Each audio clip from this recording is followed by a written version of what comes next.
So you all did, if someone can talk about it, there was a community-wide report where you all checked in with residents to see what happened. Can you share the key insights from that? All right. The Allapathah along with Peninsula Lab and Lands of Public Good were hired to create a report for the city of Miami last year. That report came about after we did lots of community engagement. We had virtual town hall, an in-person town hall. We had, it wasn't a survey, it was like interviews, like hour-long interviews with residents. And the key takeaways, accessible green space.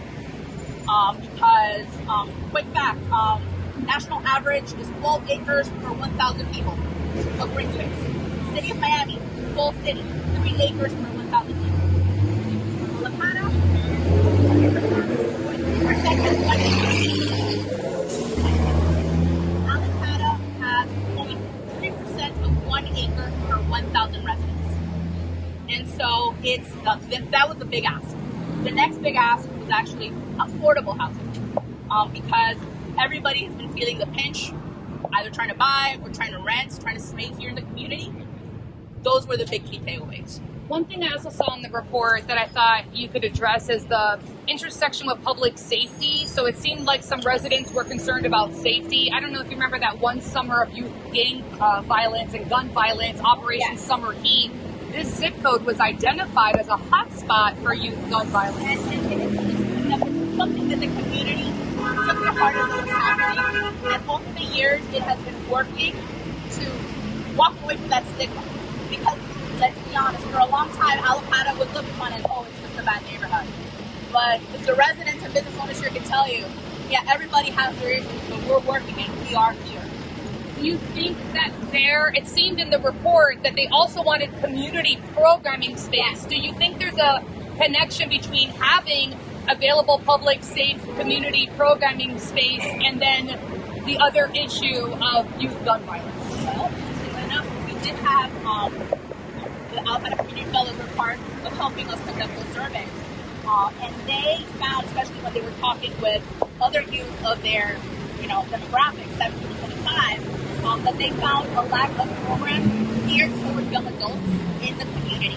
So if they wanted to do something, and they had also talked about safety, they would see the community. They'd go, north of Brownsville, or to Overtown, or downtown. So yes, it's like programming is one of those issues. So again, the sense of having a community center, in addition to the ones that are here, with programming is something that they're looking for. So the city of Miami asked you guys to create a survey for them? And so have they responded to your survey report? The report was turned in August of last year.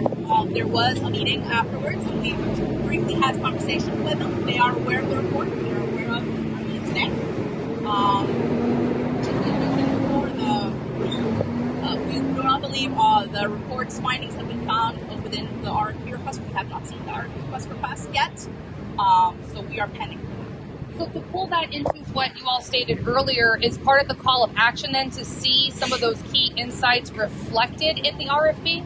That's the findings of the residents, and that's what the collaboration with the community. So let's say they pitch something, a developer was like, I see luxury condos in a hotel. What would be your perspective? I don't. It's very important to state that residents of the community are not against progressive. We want to be a part of the progression, right? So what happens with luxury condos and hotels is that oftentimes the property value increases, people are priced out, and they feel displaced. And the bottom line at the end of this is we want to ensure that those who are here, who wish to stay here, can afford to stay here.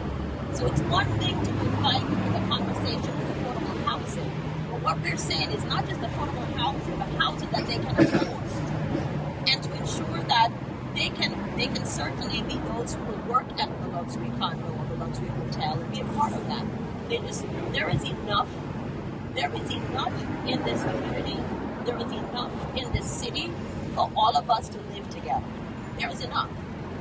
We just need to have the conversation on how we can do so clearly so that everybody can participate in the progress and in living together and being a part of the city. And for these affordable housing units, you talk about the medium income. What is the income for this area? We are averaging, if I am correct, Allapathah proper, that's between 26 to 30,000. Correct? Annie? 30,000 a house? Yep, 38. No, average salary. Okay. And so that puts us at affordable would be a third of 38,000 of their salary. So it's a third of the salary, and that brings us. I need to work on my math. Math. Somebody do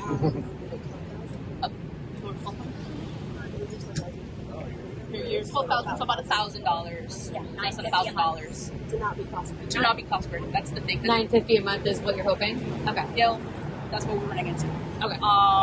Questions, Lee? Yeah, so I know you mentioned Wynwood, Liberty City, all these places where gentrification has happened, or at least in the process of happening. So talk about that real fear of looking around and seeing this prime property and how it can be turned. And as we mentioned, the community is not against development, but it's looking for community-oriented development. They have a stake in what comes in. And the goal is, at least again, for projects like this the community has a say, and then at least there's some sort of community benefit agreement that has follow through to protect the residents and the business owners who've been here for years. And last question, how much, for me at least, how much does this land being publicly owned, city owned, grounds you think your call to action that the city then incorporate the public's view?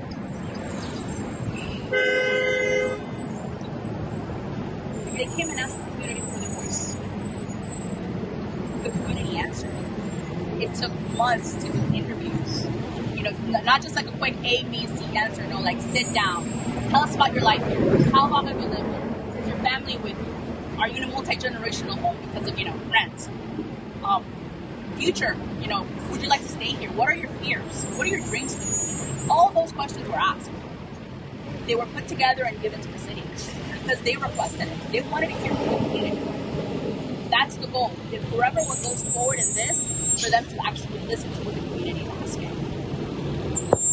Which is primarily affordable housing and green space. And community programming. The community programming, a community space. Okay. In Español?